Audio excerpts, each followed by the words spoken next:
Hello student, how are you? Today I will teach you lines and angles, mathematics class 9. It is also important for all classes. Near about 3 से ही हमको geometry पढ़ना start हो जाता है बच्चों के लिए. सभी क्लास के बच्चों के लिए इम्पॉर्टेंट है, लेकिन क्लास 9 मैथमेटिक्स. सबसे पहले कुछ इम्पॉर्टेंट डेफिनेशन हम आप लोगों को बता देते हैं. Basic terms and definition. Line segment, इसके पहले यूक्लिड वाले चैप्टर में भी हमने बताया था, एक बार फिर बता दे रहे हैं. A part of a line with two end point is called line segment. यहाँ फिगर दिया गया है और लाइन सेगमेंट के लिए ए बी और उसके ऊपर एक लाइन बना देते हैं जिसके दोनों तरफ एरो लगा होता है, दोनों तरफ डॉट लगा होते हैं. Rays a point of line, a part of line with one end point is called ray. Collinear points and non collinear points. If 3 or more than 3 points lies on the same line, then they are called collinear point. Figure भी दिया गया है.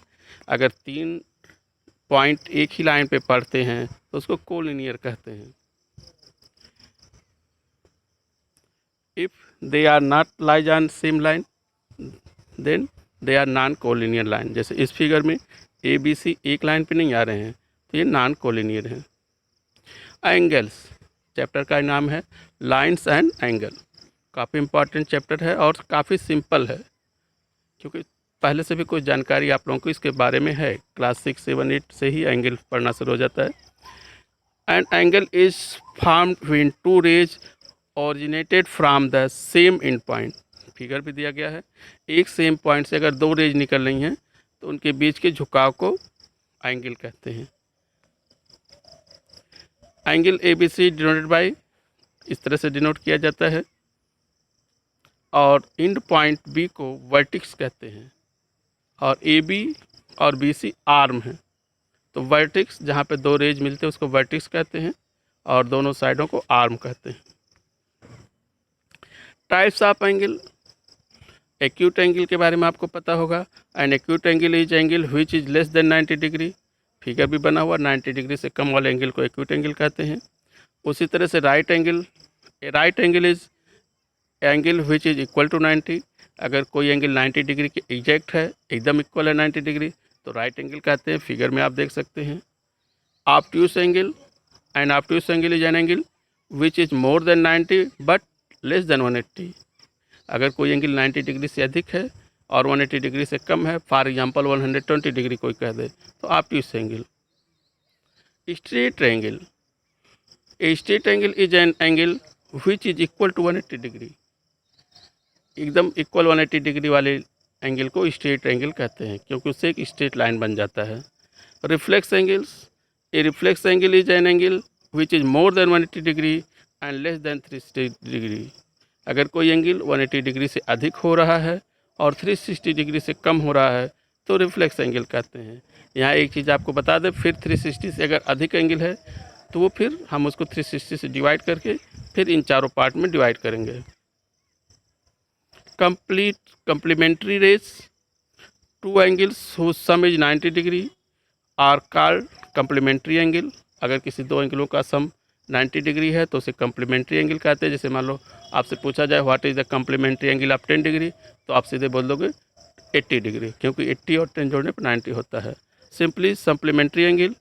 To angles whose sum is 180 degree are called supplementary angle. अगर दो एंगलों को जोड़ने पर 180 degree आ रहा है तो सप्लीमेंट्री एंगल कहलाते हैं. फॉर एग्जांपल आपसे कोई पूछे what is the supplementary angle of 20 degree, तो आप अपने माइंड में 180 में से 20 माइनस करके कह दोगे sir 160 degree. Adjacent angles.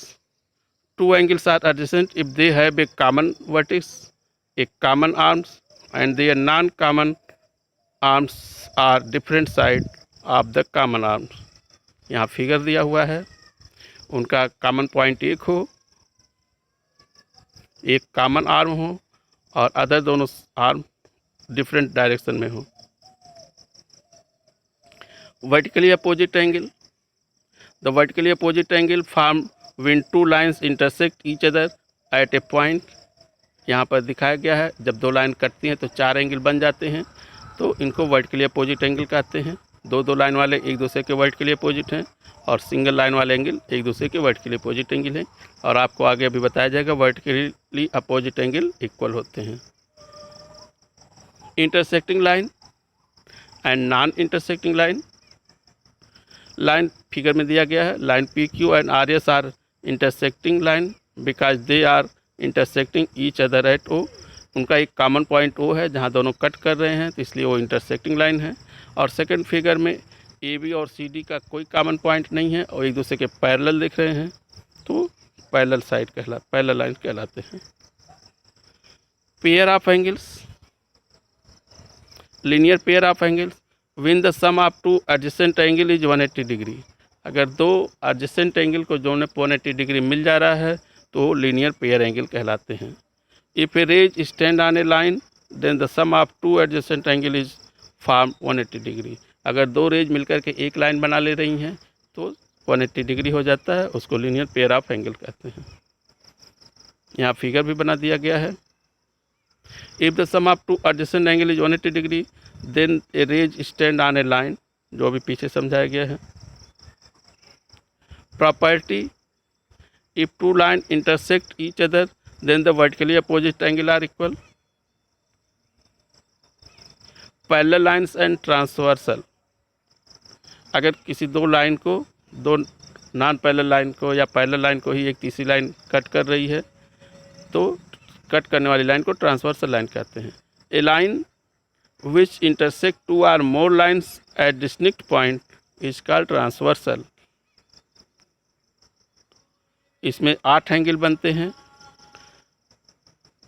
Angle 1, 2, 7 and 8 are exterior angle. Figure में एक बार फिर देख लीजिए, जो बाहर की ओर हैं उनको एक्सटीरियर एंगल कहते हैं, जो अंदर की ओर हैं जैसे एंगल 1, 2, 7, 8 ये दोनों लाइन के बाहर की ओर है तो इनको एक्सटीरियर एंगल कहते हैं।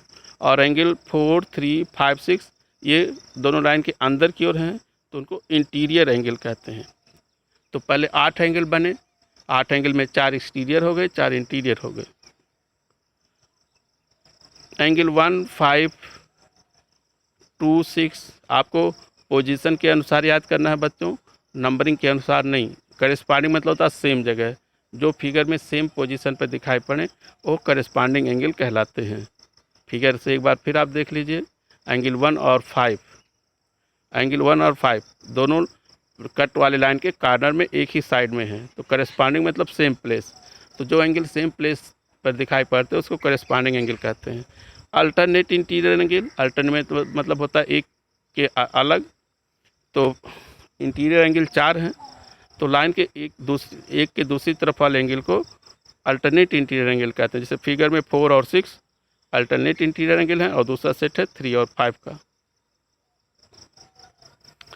इसी तरह से अल्टरनेट एक्सटीरियर एंगल आप समझ सकते हैं। एक्सटीरियर एंगल मतलब बाहर की ओर और अल्टरनेट मतलब उस लाइन के अपोजिट डायरेक्शन में। Interior angle on the same side, interior angle 4 हैं तो जब सेम साइड वाले को कहेंगे तो exterior angle on the same side. Transversal line के एक ही तरफ के दोनों इंटीरियर एंगल को interior angle on same side कहते हैं।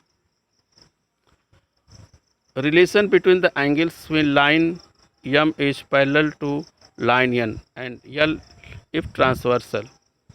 अगर दो पैरेलल लाइन M और N को एक ट्रांसवर्सल लाइन L कट करती है तो ये जो एंगल बन रहे हैं उनमें क्या रिलेशन होता है ये आगे समझाया गया है।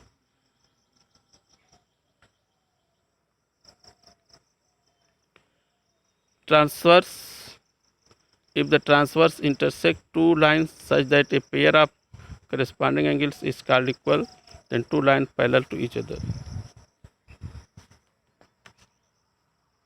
ऐसे केस में जब दो पैरेलल लाइन को एक ट्रांसवर्सल लाइन कट कर रही है तो उनके अल्टरनेट इंटीरियर एंगल इक्वल होते हैं।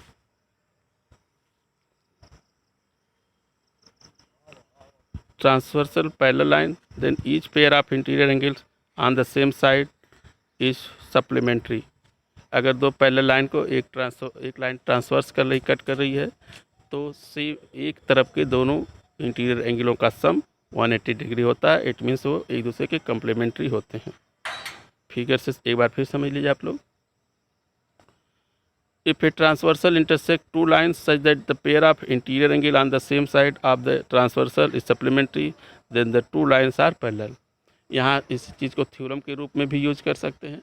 अगर दो इंटीरियर सेम साइड के इंटीरियर एंगल का सम 180 डिग्री आप प्रूव कर दिए, इट मीन्स यम और एन पैरेलल हो जाएंगे।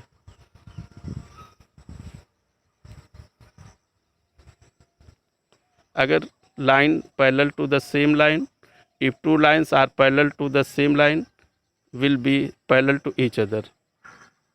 अगर यल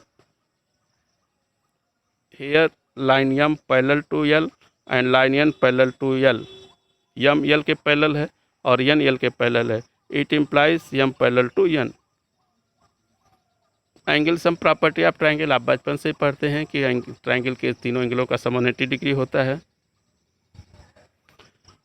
if a side of triangle is produce then the exterior angle form, और इस तरह से एक्सटीरियर एंगल का रिलेशन होता है कि exterior angle is equal to sum of two interior angle opposite to the point. उस पॉइंट को छोड़कर बाकी दो इंटीरियर एंगल के सम के बराबर होता है। जैसे for figure angle 4 is equal to angle 1 plus angle 2, वहाँ के पॉइंट वहाँ के इंटीरियर को छोड़कर बाकी दोनों को जोड़ देते हैं। अभी तक अगर आपने मेरा चैनल सब्सक्राइब नहीं किया है स्टूडेंट, तो सब्सक्राइब कर दीजिए, जिससे इस तरह के वीडियो आपको आसानी से मिलते रहें। And thanks for watching and subscribing my channel. Thank you. फिर मिलेंगे अगले वीडियो में।